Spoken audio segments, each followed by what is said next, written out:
Good morning students. बेटा हमने last video में ये डिस्कस किया कि इस पूरे चैप्टर में हमें पढ़ना क्या है।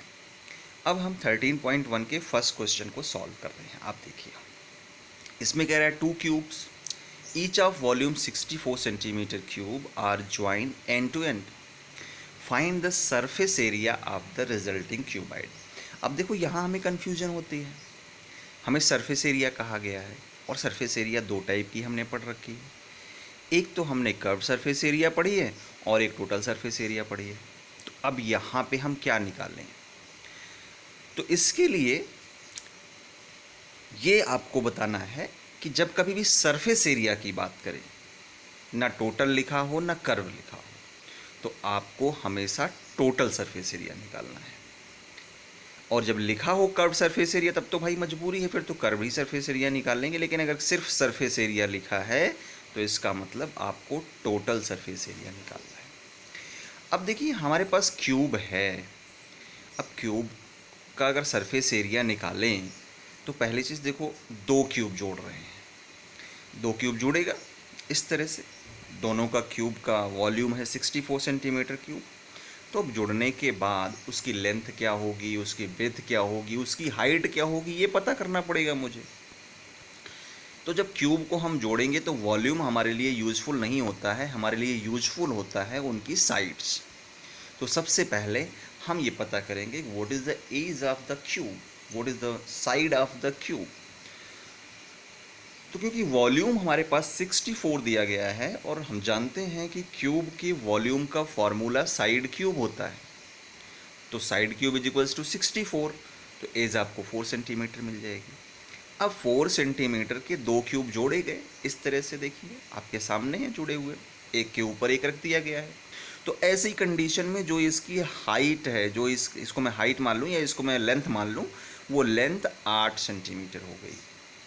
और हाइट पे कोई फ़र्क नहीं पड़ रहा है, बेस पे कोई फ़र्क नहीं पड़ रहा है।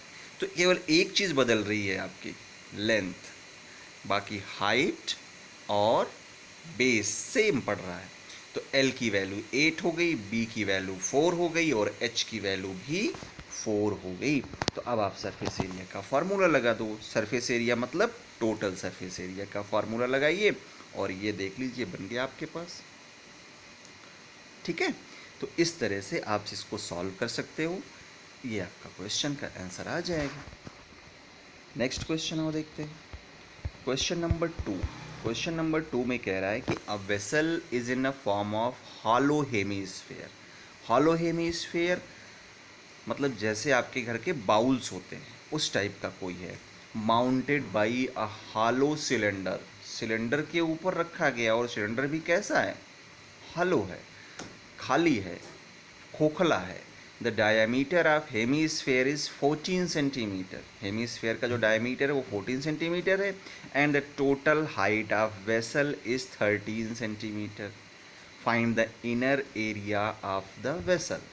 अब देखो ये आपके पास शेप बन गया है। एक हेमीस्फेयर है, हेमीस्फेयर के ऊपर एक सिलेंडर रखा गया है। दोनों सिलेंडर कैसे हैं, हॉलो हैं।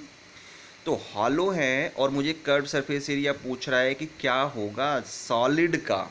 अब देखो यहाँ ना तो हेमीस्फेयर की बात कर रहा है ना सिलेंडर की बात कर रहा है, बात किसकी कर रहा है, सॉलिड की बात कर रहा है। जो इन दोनों को मिला करके जो ये शेप बना हुआ है इसका सरफेस एरिया पूछ रहा है। इसकी टोटल हाइट तो पता है मुझे और इसका डायमीटर भी पता है। तो डायमीटर पता है तो रेडियस इसका मिल गया मुझे। रेडियस दोनों के लिए सेम होगा क्योंकि दोनों एक दूसरे के ऊपर रखे गए हैं। अब सिलेंडर का हाइट चाहिए मुझे, तो टोटल हाइट 13 सेंटीमीटर है। जितनी रेडियस होगी उतनी हेमीस्फेयर की हाइट होगी, जो बचा वो हाइट सिलेंडर की हाइट हो गई है। ठीक, तो सिलेंडर की हाइट कितनी हो गई, 6 सेंटीमीटर हो गई। अब इसके बाद देखिए आपको ये पता करना है कि कहाँ कहाँ पर या कौन कौन सी एरिया को हम जोड़ लें तो हमारी सरफेस एरिया बन जाएगी। अब देखो, अब आप कहोगे कि सर ने बताया था जब सरफेस एरिया हो तो टोटल सरफेस एरिया निकालते हैं, दोनों के टोटल सरफेस एरिया निकाल के ऐड कर दो, यही दिमाग में आएगा। लेकिन बेटा टोटल सरफेस एरिया का मतलब क्या होता है, अब आप इस बात को सुनो समझो, लाइफ में कभी भी धोखा नहीं खाओगे। इमेजिन करो आपके पास एक क्यूबाइड है, आप उस क्यूबाइड को सीधा पानी में डाल दीजिए। अब ऐसे तो हाथ में तो लेके डाल नहीं सकते हो, इमेजिन करो कि आपने उसको पानी में डाल दिया। अब पानी से निकाला आपने जब बाहर, तो कहाँ कहाँ पे पानी लगा है, उन सारे सरफेसेस की एरिया का जो एडिशन होगा that is the total surface area. क्योंकि हमें 9th क्लास की तरह वाली चीज़ें नहीं पढ़ने की, सीधा क्लियर कट क्यूब पूछेगा, क्यूबाइड पूछेगा, हमें वो 2-3 सॉलिड इकट्ठा कर देगा और कहेगा बताओ टोटल सरफेस एरिया क्या होता है, जैसे इसने कर दिया। अब इसको उठा करके आप डाल दीजिए पानी में, ठीक है साहब, पानी में डाल दिया हमने। अब इसको जब बाहर निकालोगे तो पानी कहाँ कहाँ लगा होगा, ज़रा उसको ध्यान से देखिए। तो जो ये आपकी सरफेसेस दिखाई पड़ रही हैं, पानी तो वहीं लगा होगा। कहाँ कहाँ पर, ये कर्व ऑफ सिलेंडर और कर्व ऑफ हेमीस्फेयर, क्योंकि सिलेंडर का टॉप नहीं है, सिलेंडर का बेस नहीं है, तो पानी तो अंदर चला जाएगा। और पानी अंदर जा कर के कहाँ कहाँ लग गया, अंदर में दोनों की सरफेसेस पे। तो क्या करेंगे हम, इस सॉलिड की सरफेस एरिया निकालने के लिए CSA of cylinder plus CSA of hemisphere करेंगे। तो वही आप ये फार्मूला लगाइए, CSA of cylinder plus CSA of hemisphere, आपका ये आंसर आ जाएगा और आपका ये क्वेश्चन सॉल्व हो जाएगा। ओके बेटा, ये फार्मूला आपके यहाँ लगा हुआ है, आप इसको देख लीजिए। अब आओ नेक्स्ट क्वेश्चन देखते हैं हम लोग। Question number 3, a toy in the form of cone of radius 3.5 centimeter mounted on a hemisphere of the same radius. The total height of the toy is 15.5 centimeter. Find the total surface area of the toy. Condition same है, hemisphere, उसके ऊपर एक कोन रख दिया गया, उस कोन की radius कितनी है 3.5 सेंटीमीटर, क्योंकि वही उतनी हेमीस्फेयर की भी रेडियस है।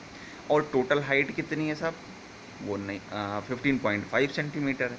आपसे कह रहा है total surface area of the toy. Toy को उठाओ, पानी में डालो, बाहर निकालो, कहाँ कहाँ पे पानी लगा, curve of the cone and curve of the hemisphere, दोनों को ऐड कर लो, जो आएगा that is the total surface area of toy. तो अब curve surface area of cone के लिए मुझे फार्मूला लगाने पड़ेगा पाई आर एल। अब एल की वैल्यू को निकालने के लिए मुझे कोन का आर चाहिए, मुझे कोन का एच चाहिए। तो देखो टोटल हाइट तो 15.5 हो गई, रेडियस ही हेमीस्फेयर की हाइट होगी जो 3.5 है। तो 15.5 में से 3.5 को माइनस कर दिया, कितना बचा 12 सेंटीमीटर। और रेडियस कितना है 3.5 सेंटीमीटर। मुझे एच भी मिल गया, मुझे आर भी मिल गया। अब तो एल निकाल सकते हैं, ये एल हम निकाल रहे हैं फार्मूला लगा करके। सिंप्लीफाई किया हमने, हमें 25/2 मिल गया। ठीक, अब दोनों के CSA of conical part plus CSA of hemisphere part is equals to total surface area of toy. Cone का CSA होता है πRL, हेमीस्फेयर का होता है 2πr²। दोनों पे वैल्यू रख लीजिए और सॉल्व कर डालिए, आपका आंसर आ जाएगा। ओके, और सॉल्व किया गया है, आप इसकी हेल्प भी ले सकते हो। क्वेश्चन नंबर 4 आओ देखते हैं।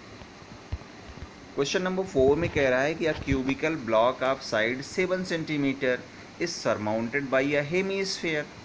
What is the greatest diameter of hemisphere can have, find the surface area of solid.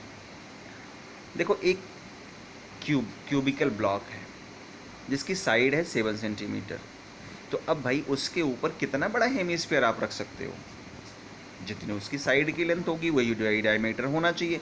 उससे बड़ा रखोगे तो क्यूब के बाहर चला जाएगा, तो उससे बड़ा तो रख नहीं सकते हैं। तो पहले का आंसर तो हो गया कि 7 सेंटीमीटर डायमीटर होना चाहिए उसका ग्रेटेस्ट डायमीटर। अब दूसरी चीज़ है कि इसका सरफेस एरिया बताना है सब। उठाओ इसको, पानी में डालो। अब सरफेस एरिया क्या क्या मिले, पानी कहाँ कहाँ लगा, सरफेस ऑफ हेमीस्फेयर पे लगा है, बिल्कुल लगा है।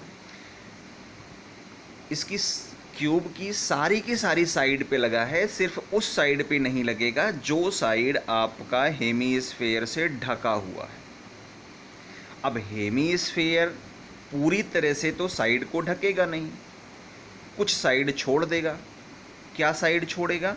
कॉर्नर की साइड को छोड़ेगा। तो अब ये एरिया कैसे निकालेंगे भाई?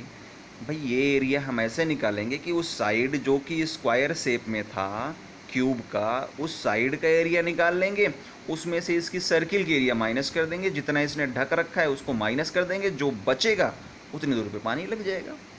तो अब देखो इसका अगर टोटल सरफेस एरिया आपको निकालना है तो क्या करोगे आप? पहले तो करोगे surface area of cubicle part, हमने सारी एरिया को ऐड कर लिया, प्लस सी एस से आप हेमी स्फेरिकल पार्ट, क्योंकि यहाँ भी पानी लगा है। अब पानी लगा कहाँ नहीं है? जितनी दूर पर आपके हेमीस्फेयर का एरिया आ रहा है उतनी दूर पे पानी नहीं लगा हुआ है, तो minus area of base of hemispherical part. अब इन सब की वैल्यूज़ रख लीजिए और सिंप्लीफाई कर दीजिए, बहुत सिंपली आंसर आ जाएगा। क्वेश्चन नंबर 5 भी ऐसा है। क्वेश्चन नंबर 5 में कह रहा है उसमें काट के निकाल दिया गया।